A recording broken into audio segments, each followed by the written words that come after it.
Hello बच्चों, let's read this question. The question says a positive charge particle is placed in front of the spherical uncharged conductor.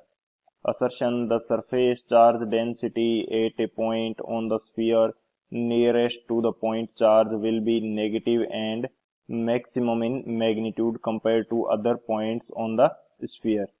Reason: the number of lines of forces terminating on the sphere will be more than that of emerging from it.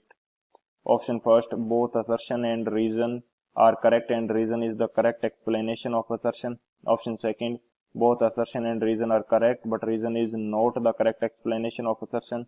Option third, assertion is correct but reason is incorrect. Option fourth, assertion is incorrect but reason is correct. तो basically इस question के अंदर हमसे क्या बोला गया है कि यदि एक पॉजिटिव चार्ज को अनचार्ज कंडक्टर स्फेरिकल कंडक्टर के सामने रखा जाता है तो जो सरफेस चार्ज डेंसिटी होगी स्फीयर के नियरेस्ट पॉइंट पे, जो कि चार्ज के नियरेस्ट पॉइंट है, उसके ऊपर मैक्सिमम होगी एंड नेगेटिव होगी। एंड रीजन इसका क्या दिया है कि जो फोर्स की जो लाइनें हैं या लाइंस ऑफ फोर्स हैं वो terminating on the sphere will be more than those emerging from it, यानी कि जो टर्मिनेटिंग लाइंस हैं फोर्स की वो ज्यादा होंगी इमर्जिंग लाइंस की तुलना में। सो बात करते हैं की कंसेप्ट की। की कंसेप्ट की यदि बात करें तो की कंसेप्ट इस क्वेश्चन के लिए हमारे पास क्या होगा? की कंसेप्ट, फर्स्ट की कंसेप्ट के अंदर हम लोग डिस्कस करेंगे गाउस लॉ। गाउस लॉ की यदि बात की जाए तो जो क्लोज्ड लाइन इंटीग्रल होता है इलेक्ट्रिक फील्ड का वो हमारे पास इक्वल होगा फाई के, एंड ये वैल्यू हमारे पास इक्वल होती है Q in by epsilon naught. So ये हमारे पास रहता है गाउस लॉ कि closed line integral of electric field is equal to phi and is equal to Q in by epsilon naught. Q in का मीनिंग है कि जो गाउसियन सरफेस होगी उसके अंदर जो टोटल चार्ज होगा वो बोला जाएगा क्यू इन। एक तो की कंसेप्ट हमारे पास ये हो जाता है।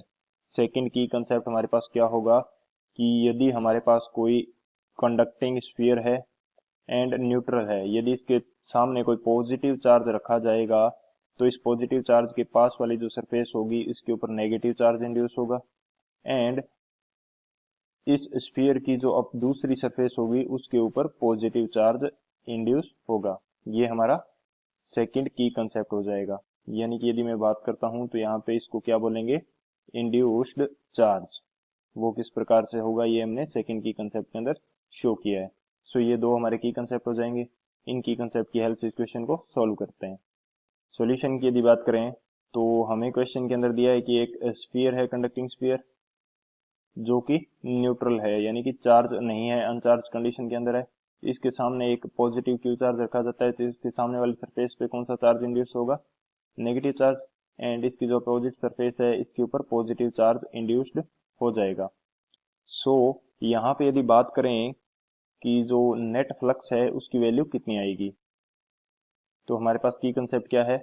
की कंसेप्ट है कि closed line integral of E dot D L, ये हमारे ई डॉट डी एस, ये हमारे पास क्या होगा? फ्लक्स के इक्वल। एंड फ्लक्स हमारे पास क्या है?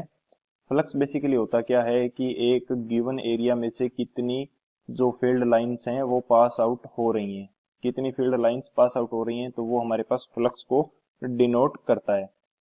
अब ये जो वैल्यू है फाई, ये हमारे पास आएगी जीरो के इक्वल।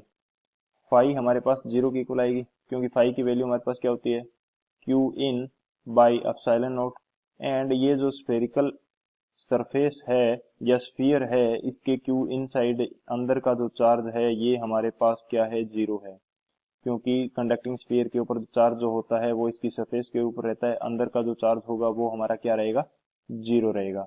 सो ये वैल्यू हमारे पास जीरो आ रही है, यानी कि जो जितनी फील्ड लाइंस इसके अंदर आ रही हैं उतनी ही फील्ड लाइंस इससे बाहर निकल रही हैं, यानी कि फील्ड लाइंस टर्मिनेटिंग टर्मिनेटिंग जो फील्ड लाइंस हैं वो इक्वल है फील्ड लाइंस इमर्जिंग के। फील्ड लाइंस इमर्जिंग यानी कि दोनों यदि इक्वल हैं तभी तो नेट फ्लक्स जीरो होगा। सो यहाँ से एक बात तो क्लियरली पता चल जाती है कि जो रीजन जो है ये हमारा इनकरेक्ट है। रीजन हमारा गलत हो गया। अब बात कर लेते हैं असर्शन की। असर्शन हमारे पास क्या है कि जो ये स्फीयर है इसके जस्ट यानी कि जो चार्ज रखा गया है स्फीयर के सामने, इसके पास वाले पॉइंट पे क्या चार्ज आ रहा है स्फीयर के ऊपर, ये हमारे पास नेगेटिव आ रहा है, ये हमारे पास इसके अपोजिट साइड में ये पॉजिटिव आ रहा है। हमें बोला गया है कि इसका जो नियरेस्ट पॉइंट है स्फीयर का, चार्ज के नियरेस्ट पॉइंट, ये हमारा ये पॉइंट होगा एंड इसके ऊपर जो चार्ज डेंसिटी है ये मैक्सिमम होगी।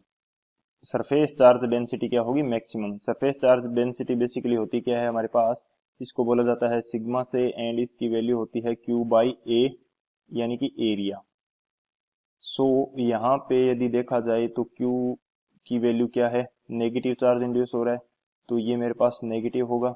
एंड एरिया, एरिया इसके इनवर्स रेशो में है, इनवर्स रेशो में है तो गॉसियन सरफेस का जो भी एरिया बनेगा वो सबसे कम कहाँ पे होगा, इसके नियरेस्ट पॉइंट पे, नियरेस्ट पॉइंट पे सबसे कम होगा, तो इसको मैं बोल देता हूँ एरिया मिनिमम।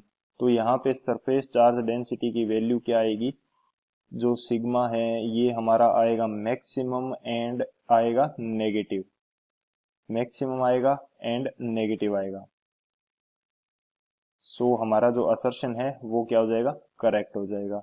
सो असर्शन तो हमारा करेक्ट है, रीजन हमारा रॉन्ग है, तो कौन सा ऑप्शन करेक्ट होगा यहाँ पे, जो थर्ड ऑप्शन है assertion is correct but reason is incorrect, ये मेरा करेक्ट हो जाएगा। So option third is the final answer.